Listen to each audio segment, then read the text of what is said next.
Hi everyone, welcome back to my channel. I just wanted to do a video update. I missed posting in August, but I wanted to jump back on here before September gets away from me and just provide you all with an update and just some feedback. So, my last video, I gave you a tour of what my toddler room setup looked like from when I had a 4-year-old placement and just different recommendations and aspects of that. And then I told you that, my role would probably be changing very quickly. And I actually did accept a teenage placement shortly after that. And she has been here now for about going on 2 months, and it is going very well. I could not be happier with that decision.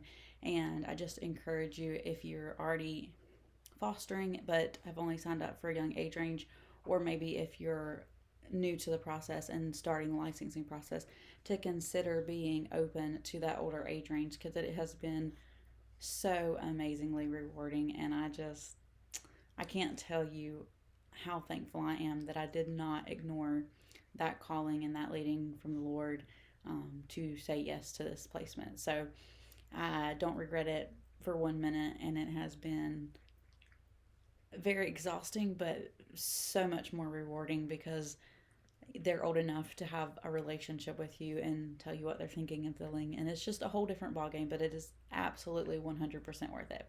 So I just wanted to throw that out there. If you are not sure you would be able to handle a teenager, don't count yourself out until you try it. So I definitely thought I was not fit to handle anything but young kids, and I'm so glad I took this chance and took in a teenager. So the room has changed drastically, of course. Had to do a complete overhaul. Had some really good friends that helped me out with that and helped me get this room set up. And then she, of course, is old enough that she helped herself do a lot of it as well. Some of the biggest aspects are, again, why I recommended getting a convertible that bed that changes from a crib to a toddler bed to a full size bed, because I was able to use that transition crib to make a full size bed for her. And so didn't have to go out and purchase a brand new bed. And I had mattresses that fit that were given to me, so that we didn't have to purchase those either. And she just has the room kind of set up how she wants, very nicely decorated. We still have the same curtains and everything we had before. She has a little storage area over there in her closet in the bathroom, and then just her TV and a photo board and some other things around the room. And the one of the biggest things, besides the bed, of course, was like all the kid toys I had stashed in here. I had to put those in storage, and then the clothes that I wasn't sure if they would hold up weather-wise in a storage unit, I actually boxed up and stored at the top of her closet in some big bins that are out of the way for her. And then she still has use of the entire closet space. And she's done a very great job of organizing all of that for herself. And we got some storage units down here that, again, this was, I don't know if you remember, but these were actually, in the corner of the room over here that is now cleaned out, that held a bunch of the kid toys. And that thing disassembles, and you can assemble it to however you would like, for the space that fits best for you. And so I do recommend something like that if you're going to have a wide range of ages in your home.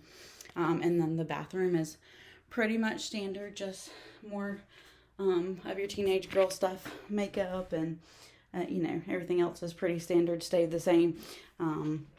I did take the kid bath toys out, that were in here previously, but otherwise left up the rack so that she has options. And then she added this rack above the toilet with her personal items. And that's the biggest things as far as room overhaul goes.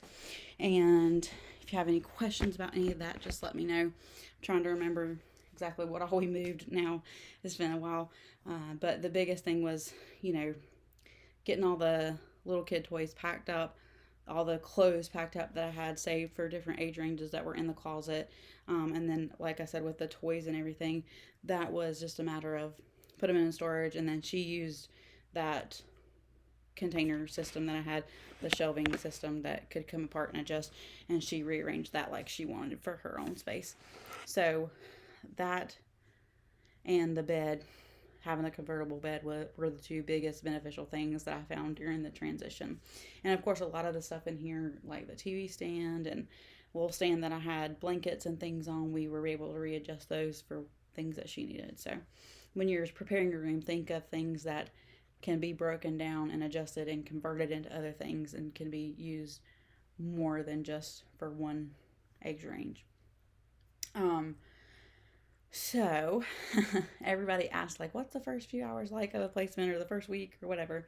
With my first one, that was the first 2 weeks were a blur, because when a child first comes into care, there's all kind of mandated regulations. They have to see a pediatrician within, I believe it's the first 72 hours, and then they have to see like a dentist, and they have to see, usually they have some kind of mental health evaluation.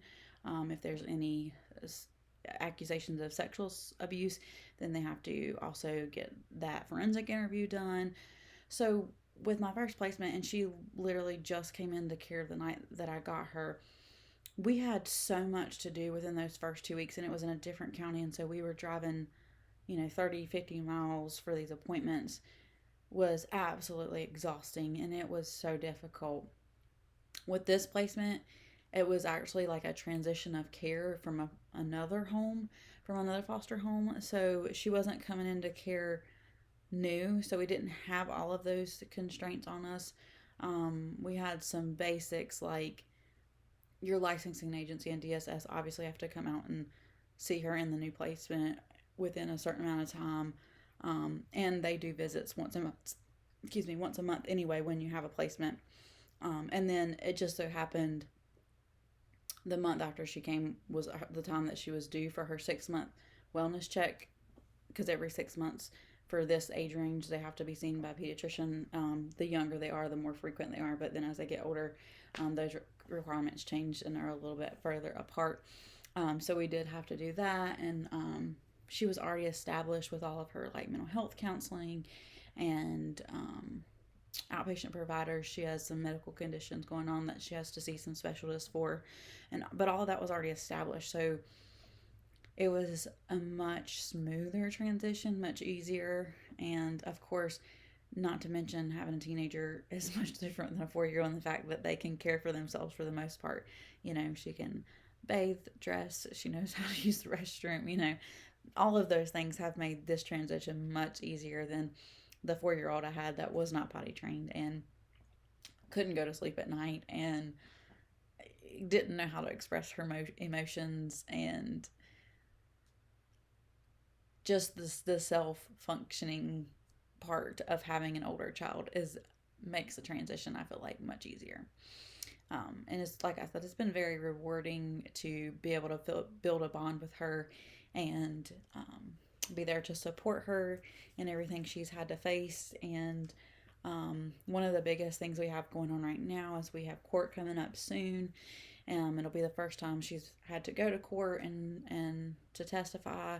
And so I'll let you guys know my feedback on that. But one thing that her therapist suggested was getting something small that she could carry into court with her that would be like a comfort item or a stress ball or something.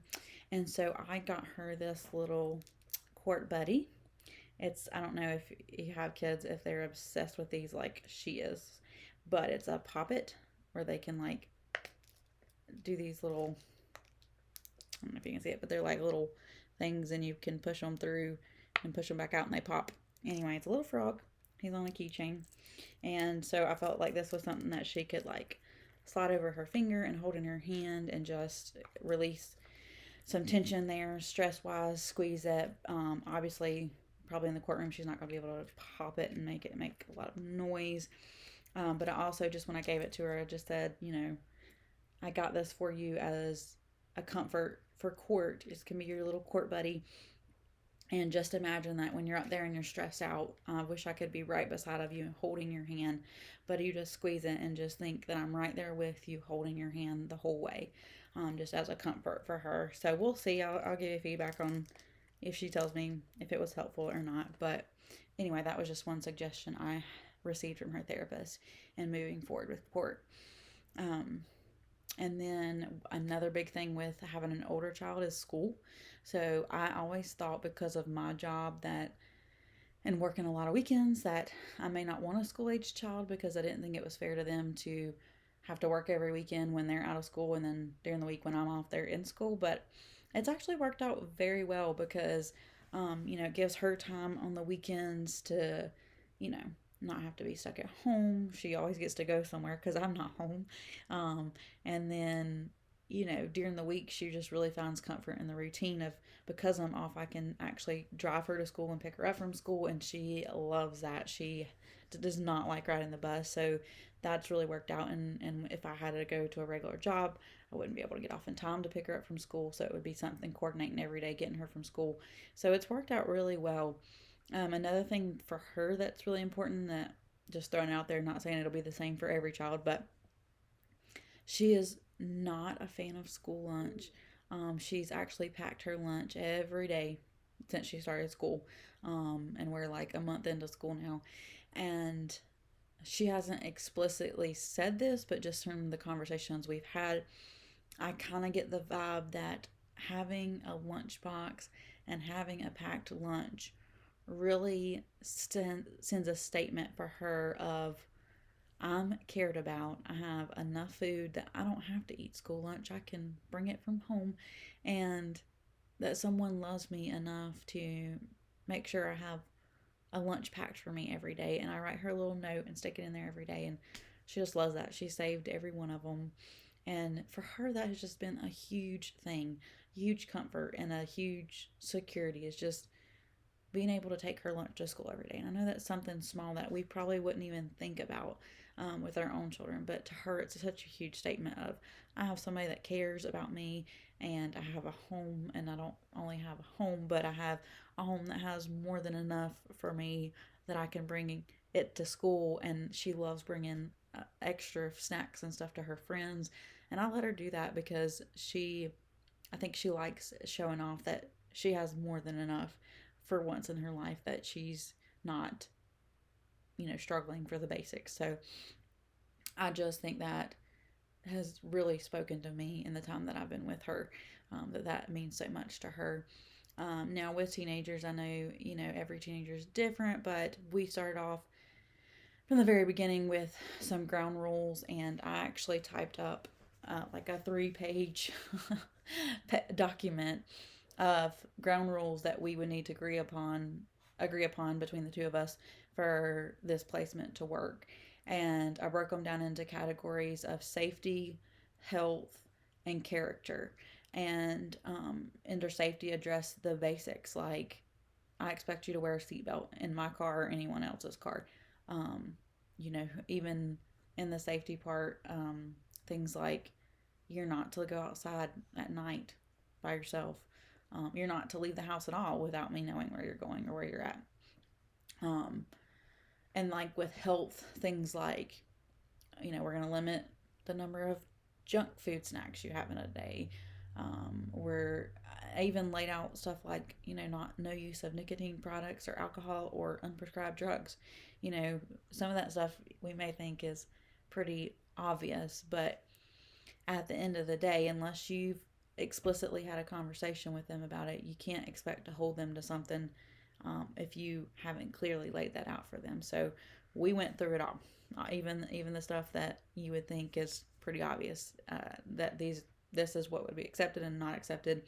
And obviously we talked about, violence, and that violence towards me or my dog or anything would not be tolerated, and that it's okay to have strong emotions and not know how to handle them and be overwhelmed, but that's not an opportunity to take advantage of me or hurt me, and by your words. We're not, if you need to take a minute to step aside and go to your room and process for a few minutes, that's fine, but you need to say that instead of verbally rattling off and attacking me or anyone else in those moments. Not that she does, she's a very sweet kid, but I'm just saying these are some great ground rules to start off with if you have a teenager. especially if you don't know their personality or how they react in certain situations. And then like with character and stuff, we just went over things like what is lying. Lying can include leaving out the parts of the truth or intentionally trying to cover up something. It can include cheating and stealing. We even went over things like if you ask to borrow something, that's with the implication that you will return it. It's not yours to keep. Just simple things that, like again, I said, might be kind of obvious or you might not even think about. But unless you've had that discussion, how in turn can you hold them accountable? Because with your own kids, you can say, well, you know better. I can't say that to her unless we've had that discussion because I don't know that she knows better. So you have to think about those kind of things. If anybody's interested in that list, I'm not sure if I could post the whole thing here on YouTube as like a document or whatnot. But if you want to reach out to me in the messages with your email address, I'd be happy to email it to you for you to use in the future if it's something you're interested in. And we also, part of our ground rules was that because she's old enough to contribute to the household, that she would have chores every day. Now, personally, just religious beliefs on Sunday and not, being needing a day of rest because Sunday's like her day off. Then I don't have her do chores on Sunday. And then also, I don't just like strictly enforce that she does. So she's required to do 4 a day. And I don't, sometimes I am lenient on that on Friday and Saturdays because I'm working 12 hours. So it's not really fair to her if we don't even get home till 10 o'clock at night. I don't want her up another hour and a half or 2 hours doing chores when she needs to be getting sleep. So if it's not something that she's done before we left for school or left for the babysitter's house on the weekend, I don't necessarily stress about those getting completed on the weekends. But during the rest of the week, she's required to do 4 chores a day. She has to get like approval of what chores she can and can't do because we ran into a problem of like she would obsess over the same one. So like taking out the trash, she loves taking out trash, but you can't take out trash every day because it's not full and you're wasted trash bags. So, we've had to come after learning her and her personality, kind of gotta just come to an agreement of okay, you need to ask me first, run what chores you're going to do by me first. Make sure that's something that needs to be done and that we're not just doing the same thing over and over just to simply check a box off. And I found these really cool sheets online. Let's see if I can show them to you real quick that we've used. So it's kind of dark over in these corners, but this one says rock those chores or rock these chores, and it has Monday, Tuesday, Wednesday, Thursday, Friday, Saturday on it, and it has 4 blanks for each day, and she writes in what she does. This one says, helping hands do good and good will find you, and this we have been trying to track. I try to make it a point for her to think about something she can do for someone else every single day, so that just builds up good character in her that she's thinking of others on a daily basis. And we kind of try to write down something at least once a day that she's done for someone else to help someone. And underneath that we have posted for her, and again, I'm sorry it's dark and blurry, but we have goals and then rewards. And so these are the goals that she wants to work towards by having good responsibility and good character. And these are rewards for things that we've discussed. Not only does she have to keep up with her chores and things, but like her grades and that kind of thing. Different rewards that we're looking forward to as far as like trips or maybe small items she wants, things of that nature. So just an incentive, and we keep those on the wall and change them out every week, and I've been keeping them week to week just so that if there's any question of her merit or how she's doing in this placement, I can show that she's been doing very well as far as behavior and keeping up with chores and that type of thing. She's a really, really great kid, and again, I can't explain to you the joy and the rewardness. I don't know if that's a word, but how rewarding it has been to have her in my life. And while it's still early and I have no idea where this case will lead or what her ultimate future will look like, I can tell you just from a couple months, I'm already going to be heartbroken to part with her because she's very, very special. So, um, if there's anything I didn't talk about that you want to know or are interested in hearing more about, let me know. But just again, wanted to kind of give you the rundown on what it's been like for me in this transition of going from 4-year old placement to teenage placement. So, um, please subscribe, like, and I hope you enjoyed. Bye.